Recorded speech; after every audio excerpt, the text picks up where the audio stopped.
সোসাইটিকে ভালো মানুষকে সত্যবাদীকে গ্রহণ করবে, করবে না করবে না?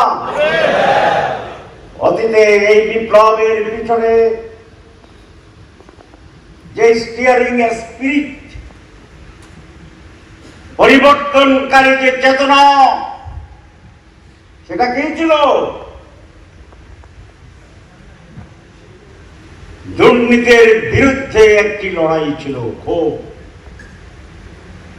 ক্ষমতা কুক্ষিগত করে রাখার বিরুদ্ধে একটা ক্ষোভ ছিল, মানুষের অধিকার কেড়ে নেওয়ার বিরুদ্ধে ক্ষোভ ছিল, মানুষ নিরাপত্তার বাইরে চলে গেছিল, নিরাপদ ছিল না, ক্ষোভ ছিল। এই সব ক্ষোভের বহিঃপ্রকাশ পুঞ্জীবিত হয়ে একটি সময়ের এক জায়গায় জড়ো হয়ে যে ধাক্কাটা ছিল সকল শ্রেণীর মানুষের পার্টিসিপেশনে, সেটাই একটি পরিবর্তন সাধন করেছে। এই কথা প্রমাণিত। মিথ্যা ক্ষণস্থায়ী, স্বৈরাচার ক্ষণস্থায়ী, ফ্যাসিবাদ ক্ষণস্থায়ী, দুর্নীতি ক্ষণস্থায়ী, আর স্থায়ী হচ্ছে ইসলামের যে আদর্শ, সেগুলো কি? মানবতা, সেগুলো কি? সম্মান, সেগুলো কি? সকল মানুষের ন্যায্য অধিকার, সেগুলো কি? দুর্নীতি মুক্ত মানুষ এবং সমাজ, সেইগুলো কি? পারস্পরিক অধিকার, প্রতিবেশীর অধিকার, নিরাপত্তার নিশ্চয়তা, সেগুলো কি? সকল ধর্মের মানুষের তার বিশ্বাস এবং ধর্ম পালনের পূর্ণ নিশ্চয়তা এবং তাদের নিরাপত্তা, সেগুলো কি? সেগুলো হচ্ছে প্রত্যেকটা নারী তার অধিকার পাবে, প্রত্যেকে শিশু তার অধিকার পাবে, প্রত্যেকে বৃদ্ধ তার অধিকার পাবে, প্রত্যেকে দরিদ্র তার খাওয়ার পাবে, 70 টাকার মতো কাপড় পাবে, এবং এমন আগে নিরাপত্তার বেষ্টনী সারা দেশে থাকবে। আল্লাহ রসুল যেটা বলেছে, মক্কা থেকে সিরিয়া পর্যন্ত একটি নারী একা যাবে রাতের বেলায়, আল্লাহর ভয় আর ভাগের ভয় ছাড়া আর কোন মানুষের ভয় থাকবে না।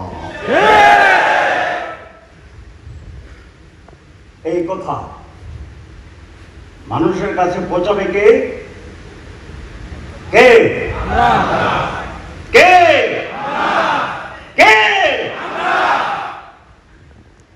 এইটাই উপযুক্ত সময়, এইটাই উপযুক্ত সময়।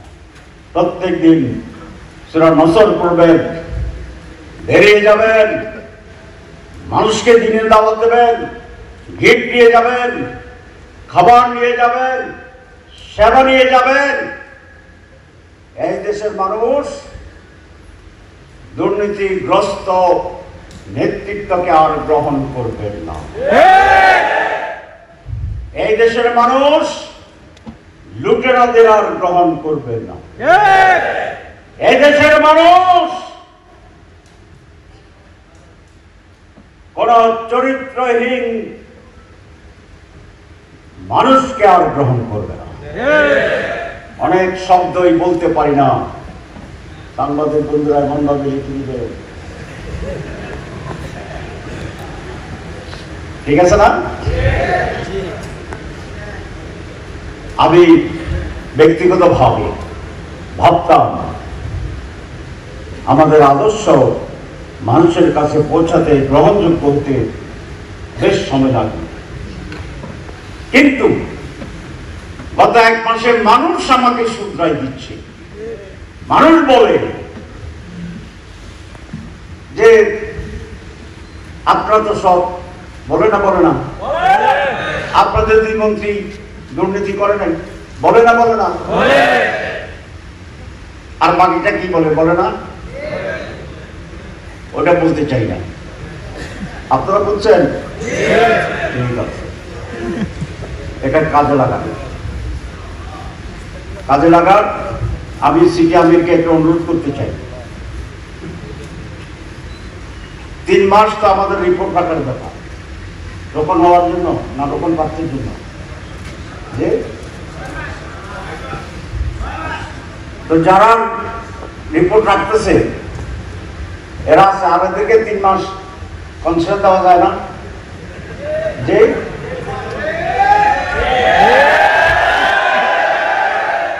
আচ্ছা শুনো, আমাদের কাছে এখন এত সুপারিশ আসে, আমি এমপি থেকে তার দরবারে একবার আসতো না, মানুষ মনে করে যে আমাদের স্ট্যান্ডার্ড সাথে আসলে কথা ঠিক না, মনে করে মানুষ।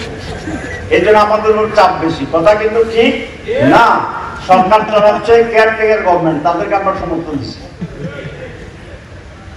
আমি এই জন্য সুপারিশ একটা অভ্যস্ত হয়ে গেছি, সুপারিশ করা। তোমাদের জন্য আমি একটা সুপারিশ করতে পারি, পারি? পারলে তো আমার সম্মান রাখতে হইবে। আমার সম্মান রাখবা কে কে হাত তোলো।